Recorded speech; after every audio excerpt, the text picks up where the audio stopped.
ناظرین، آج ہم آپ کو ایک ایسے بنگالی رہنما کی کہانی سنائیں گے کہ جن کی قربانی نے برصغیر میں پاکستان کی بنیاد رکھی۔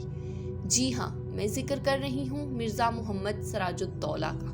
مرزا محمد سراج الدولہ المعروف نواب سراج الدولہ بنگال، بہار اور اڑیسہ کے آخری صحیح المانی آزاد حکمران تھے۔ ان کا دور حکمرانی مختصر مگر بہترین تھا۔ 1756 میں علی وردی خان کے انتقال پر 23 سال کی عمر میں بنگال کے حکمران بنے۔ شروع سے ہی بنگال میں عیار برطانوی لوگوں سے ہوشیار تھے جو بنگال میں تجارت کی آڑ میں اپنا اثر بڑھا رہے تھے۔ ایسٹ انڈیا کمپنی نے ان کے خلاف سازشیں تیار کی جو نواب کو معلوم ہو گئی۔ اولاً انگریزوں نے نواب کی اجازت کے بغیر کلکتہ کے فورٹ ولیم کی دیواریں پختہ اور مزید اونچی کی جو معاہدوں کی صریح خلاف ورزی تھی۔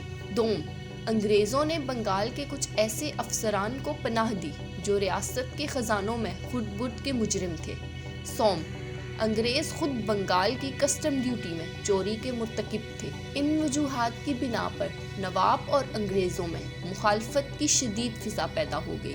جب رنگے ہاتھوں ٹیکس اور کسٹم کی چوری پکڑی گئی اور انگریزوں نے معاہدوں کے خلاف کلکتہ میں اپنی فوجی قوت بڑھانا شروع کی تو نواب سراج الدولہ نے جون 1756 میں کلکتہ میں انگریزوں کے خلاف کارروائی کرتے ہوئے متعدد انگریزوں کو قانون کی خلاف ورزی کی وجہ سے قید کر لیا۔ نواب سراج الدولہ کے مخالفین سے انگریزوں نے رابطہ کیا۔ ان مخالفین میں سراج الدولہ کی خالہ گھسیٹی بیگم، سراج الدولہ کے ایک رشتہ دار مشہور غدار بنگال میر جعفر شامل تھے۔ میر جعفر سراج الدولہ کی فوج میں ایک سردار تھا، نہایت بد فطرت آدمی تھا۔ نواب سراج الدولہ اور لارڈ کلائیو کے درمیان پلاسی کے مقام پر 23 جون 1757 کو جنگ ہوئی۔ جنگ کے میدان میں میر جعفر نواب کی فوج کے ایک بڑے حصے کا سالار تھا مگر اندر سے وہ انگریزوں سے ملا ہوا تھا۔ عین جنگ کے دوران اس کے ساتھیوں نے نواب کے وفادار سالاروں کو قتل کر دیا جس کی کوئی توقع بھی نہیں کر رہا تھا۔ اس کے ساتھ ہی میر جعفر اپنے فوج کے حصے کو لے کر الگ ہو گیا اور جنگ کا فیصلہ انگریزوں کے حق میں ہو گیا۔ انگریز پہلے ہی نواب کے توپ خانے کو خرید چکے تھے جس کی رشوت کے لیے انہوں نے بہت خطیر رقم خرچ کیا تھا۔ حالانکہ تاریخی روایات کے مطابق میر جعفر نے قرآن پر ہاتھ رکھ کر نواب سے وفاداری کا حلف دیا تھا۔ نواب جنگ میں شکست کے بعد مرشد آباد اور بعد میں پٹنہ چلے گئے۔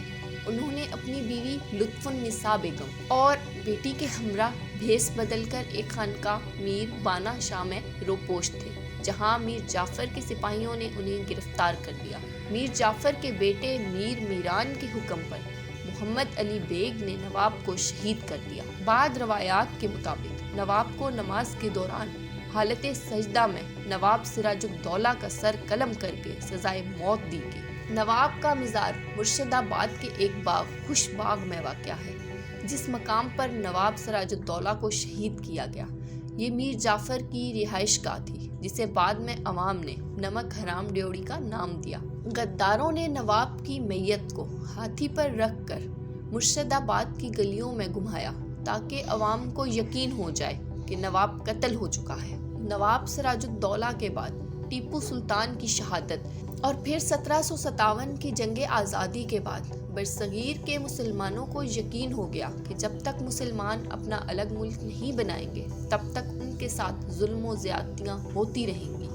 یہی وجہ تھی کہ برصغیر کے مسلمانوں نے 1947 میں قائد اعظم محمد علی جناح اور حسین شہید سہروردی کی قیادت میں مشرقی بنگال یعنی موجودہ بنگلہ دیش اور مغربی پاکستان کو انگریزوں سے آزاد کروا لیا۔ اگر آپ کو ہماری یہ ویڈیو پسند آئی ہے تو ہمارے چینل کو لائک کریں، شیئر کریں اور سبسکرائب کریں۔